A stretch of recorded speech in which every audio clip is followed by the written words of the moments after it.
সকাল বন্ধুরা, কেমন আছো তোমরা সবাই? আশা করছি সবাই ভালো আছো, সুস্থ আছো, আর আমরাও ভালো আছি। আমার আরও একটা নতুন ব্লগে তোমাদের সবাইকে স্বাগত জানাচ্ছি। তোমরা দেখছো Sangeeta kitchen with happy family. তোমরা হয়তো ভাবছো যে সকাল সকাল এত আয়োজন কিসের জন্য। তো এত আয়োজন তার কারণ হচ্ছে আমার দাদার ছেলের জন্মদিন কালকে। তো তার জন্য আজ থেকেই আয়োজন আরম্ভ করে দেওয়া হয়েছে, কারণ রাত্রিবেলায় ঠাকুর আসবেন। তো তার জন্য সকালে উঠেই কিন্তু প্যান্ডেলের কাজ আরম্ভ করে দেওয়া হয়েছে। আর এই প্যান্ডেলটা আমার দাদার শ্বশুর বাড়িতেই করছে। আমার দাদার শ্বশুর মশাই প্যান্ডেলের কাজ করেন, তো তার জন্যই উনি টোটো করে সব কিছুই নিয়ে এসছেন। তো তার জন্যই উনি সাজাচ্ছেন। আর তারপরে উঠে যখন দেখি এখানে রান্না বান্না চলছে, আর উঠে বললাম তার কারণ কিন্তু আমি একটু দেরি করেই উঠেছি, কারণ বাবার বাড়িতে থাকলে কিন্তু মেয়েরা বেশিরভাগ ক্ষেত্রেই একটু দেরি করে ওঠে। কেননা বাড়িতে থাকলে কিন্তু সকালে উঠেই প্রতিদিনের মতো প্রতিদিনের কাজগুলো সারতে হয়। তো তার জন্যই কিন্তু বাবার বাড়িতে আছি বলে একটু দেরি করেই উঠলাম। আর তারপরে ব্রাশ করে এই চা নিয়ে বসে পড়লাম, আর দাদা পাউরুটি নিয়ে এসেছিল, তো সেটাও নিয়েছি। আর ছেলে খেয়ে নিয়েছে, ওখানে তার দাদার সঙ্গে পড়ালেখা একটু করছে। আর এই হচ্ছে আমার মামা দিদা এখানে আনাজ করছে। আর মা যেহেতু নেই, এই সব কাজগুলো কিন্তু আমার মামা দিদাই করে থাকে। আর বাবার বাড়িতে এলে একটু মন খারাপ হয়, কারণ মায়ের অনুভবটা বেশি করে বোঝা যায়। মা সব কিছুই কিন্তু করে দিত, তো মা যেহেতু নেই, মা না থাকার অনুভবটা এখনো হয়।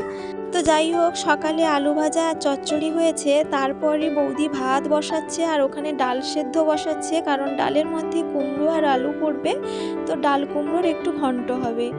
আর তারপরে এখানে চলে এলাম বাইরে, একটু দেখছি যে কতদূর কি সাজানো গোছানো হলো। এই হচ্ছে আমার দাদার শ্বশুর মশাই, তো উনি কিন্তু সব কিছু কাপড় নিয়ে এসছেন, তো উনিই সাজাচ্ছেন। আর দাদার ছেলে জন্মদিনটা এই বছরই ধুমধাম করে পালন হবে, তো এইভাবে কোনোদিন পালন হয় না। তো এমনি কেক কেটে মাংস ভাত হতো, আর এবারটা বৌদি বলল একটু ঠাকুর আনবে, তো তার জন্যই এই রকমভাবেই হচ্ছে। আর মামা দিদা কিছু সবজি কাটার পর ওইদিকে রান্না বান্না চলছে, আরও কিছু সবজি লাগবে, তো সেইগুলো কেটে দিচ্ছে। আর তারপরে আমি একটু চচ্চড়ি আর আলু ভাজা নিয়ে মুড়ি খাবো নিয়ে এলাম, আর ছেলেকে একটু খাওয়াবো, তো তার জন্য নিয়ে চলে এলাম। আর বেশিরভাগ ক্ষেত্রেই মেয়েরা বাবার বাড়িতে এলে কোনো কাজকর্ম কিন্তু করতে হয় না, বসে বসেই শুধু খায়। তো আমি যেভাবে খাচ্ছি, তো তার জন্যই বললাম। আর এদিকে ডাল কুমড়োটা প্রায় সেদ্ধ হয়ে এসছে, আর ভাতটা ওইদিকে বসছে। আর এই রকম দুটো উনুন হলে কিন্তু খুব সুবিধে হয় রান্না করতে। একদিকে একটা রান্না হতে হতে একদিকেই আর একটা রান্না হয়ে যাচ্ছে। তো ডাল কুমড়োটা রান্না করছে বৌদি, আর এতে জিরে, পাঁচফোড়ন, সরিষা, শুকনো লঙ্কা, তেজপাতা, এলাচ, লবঙ্গ, দারচিনি সব কিছুই দিয়ে ভালো করে একটু নেড়ে চেড়ে তারপর বৌদি আদা একটু বেশি করে বেটেছে ওইটা দেবে। তো ওইটা দিয়ে ভালো করে মশলাটা ভেজে নিচ্ছে। আর ডাল কুমড়োর ঘন্টতে একটু বেশি করে মশলা দিলে রান্নাটা খুবই ভালো হয়। তো মশলাটা ভাজা হয়ে যাওয়ার পরে ডাল কুমড়োটা ছুঁক দিয়ে দিল বৌদি। আর ডাল কুমড়োটা কিন্তু খেতে খুবই ভালো হয়েছিল। আর আমার বড় বৌদি বেশি রান্না বান্না হলে ভালো করে টেস্ট করে রান্না করতে পারে ভালো। আর তারপরে আলু আর ফুলকপিটা ভেজে আলু ফুলকপির তরকারিটাও হয়ে গেছে। তো এদিকে বাচ্চারা প্রথমে খেতে বসে পড়েছে, আর যেহেতু একটু বেশি জনের আইটেম, তো তার জন্যই একটু সামনে বসা হবে। তো কিছু বাচ্চা খেতে বসে গেছে, আর আমার ছেলে তো এদিক সেদিক লাফিয়ে বেড়াচ্ছে। তো এই সব প্যান্ডেল আয়োজন দেখে কিন্তু ও বেশ মজা পাচ্ছে। আর এদিকে কিছু ফুল তুলে রাখা হয়েছে মালা করা হবে বলে। আর আমার ছেলে তো বদমাইশির শেষ নেই, তার দাদার সঙ্গে বদমাইশি করছে। এই যে দেখো, একটা প্যান্টকে টুপি পরে নিয়েছে। তো যাই হোক, তারপর আমি একটু ছাদে এসেছিলাম কাপড় রোদে দেওয়ার জন্য। আর এই যে ছাদে থেকেই তোমাদেরকে একটু পরিবেশটা দেখিয়ে দিচ্ছি। আর ওই যে নারিকেল গাছগুলো, ওইগুলো কিন্তু আমার বাবার বাড়িতে। আর এই যে সামনের পাকার বাড়িটা, ওটা আমার জেঠুর বাড়ি। আর জেঠুর বাড়ির ওই দিকে সামনে কিন্তু কাকুর বাড়িও আছে। আর বাবার বাড়িতে প্রচুর পরিমাণে নারিকেল গাছ আছে, আর এই নারিকেল গাছগুলো আমার দাদু লাগিয়ে দিয়ে গেছিলেন। তো এদিকে অনেকগুলো মালা কিন্তু গাঁথা হয়ে গেছে, দেখতে পাচ্ছ তোমরা। আর কিছু আছে, সেইগুলো হচ্ছে পরপর।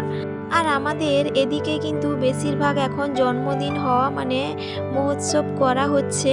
তো প্রতিটা বাড়িতেই প্রায়ই এখন জন্মদিন মানে মহোৎসব। তো ঠাকুর আসবেন, বেশ আনন্দ হচ্ছে। আগেকার দিনে একটু অন্যরকম হতো, এখন কিন্তু ঠাকুর এনে আয়োজন করা হয়। তো যাই হোক, এখানে বেলুন বেঁধে সামনে গেট করা হচ্ছে, বেশ ভালো লাগছে কালারটা। আর আমার ছেলে তো এত বদমাইশি করছে, কি আর বলবো। তো যাই হোক, বেশ ভালো লাগছে এইগুলো দেখে, বেশ আনন্দও লাগছে। আর তারপরই বিকেলবেলায় আমি আমার মামা দিদাকে বললাম যে আমার মাথায় একটু তেল দিয়ে দাও, কারণ মা নেই বলে সেভাবে আর কাউকে বলতেও পারি না যে এটা করব সেটা করব বা এটা করে দাও সেটা করে দাও। তো মামা দিদাকে যেহেতু পেয়েছি, তো তার জন্যই আর ছাড়ছি না। মামা দিদাকে বললাম মাথায় একটু তেল দিয়ে দাও। তো অনেক দিন থেকে সেরকম তেলটা নেওয়া হয়নি, তো তার জন্যই বললাম। আর উপরে এসে দেখি এত বেলুন ফোলানো হয়েছে, আর কি আর বলবো, বেশ ভালো লাগছে, দারুণ লাগছে কালারগুলো। আর আমার তো গোলাপি কালারটা বেশি প্রিয়, তো তার জন্য দারুণ লাগছে। আর ছেলেকে বললাম ওই সামনের দিকে একটু যাও, আমি একটু ফটো তুলবো। আর আমার দাদার বড় ছেলে জোর করে সামনের দিকে নিয়ে গেল। তো ওকে বললাম একটু বসো, আমি ফটো তুলবো, না কোনো কথাই শুনলো না, উঠে পালিয়ে আসছে। আর এই যে সন্ধ্যার সময় একটু চা খাবো, আর চাটা করে ফ্লাক্সে রাখা আছে, কারণ চাটা এমনি রাখলে ঠান্ডা হয়ে যেত। তো যেনারা আসছেন ওনাদেরকে আবার গরম করে দিতে হতো, তো তার জন্য ফ্লাক্সে রাখা আছে।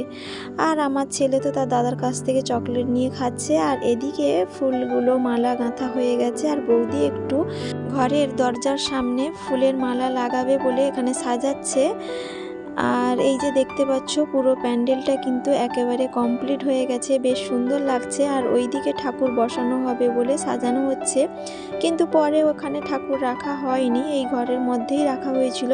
তো প্রথমে ভেবেছিল যে ঘরের মধ্যে রাখবে, কিন্তু পরে আবার ডিসিশন চেঞ্জ করেছিল, কিন্তু পরে আবার ভাবলো যে বাইরে যদি থাকে কুকুর চলে আসবে, তো তার জন্য ঘরেই ঠাকুর রাখা হয়েছিল।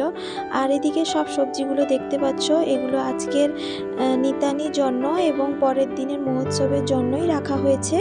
তো এক্ষুনি ঠাকুর এলে তো কাটা হবে সবজি। আর এই যে দেখতে পাচ্ছ বাচ্চারা এখানে বেলুন নিয়ে খেলা করছে, বেশ আনন্দ পাচ্ছে। আর এখানে বৌদি গেটের সামনে মালাগুলো টাঙাচ্ছে, বেশ ভালো লাগছে দেখতে। আর এদিকে বেলুন নিয়ে চেটানো হচ্ছে পুরো সামনের থেকে একেবারে রাস্তার গেট পর্যন্ত। তো বন্ধুরা, ব্লগটা এখানেই শেষ করছি, না হলে অনেকটা বড় হয়ে যাবে। আর কেমন লাগলো অবশ্যই কমেন্ট করে জানাবে। যদি ভালো লাগে একটা লাইক দিতে ভুলো না, আর সাবস্ক্রাইব যদি না করে থাকো প্লিজ একটা সাবস্ক্রাইব করার অনুরোধ রইল। তো সবাই ভালো থাকবে, সুস্থ থাকবে, আবারও দেখা হবে।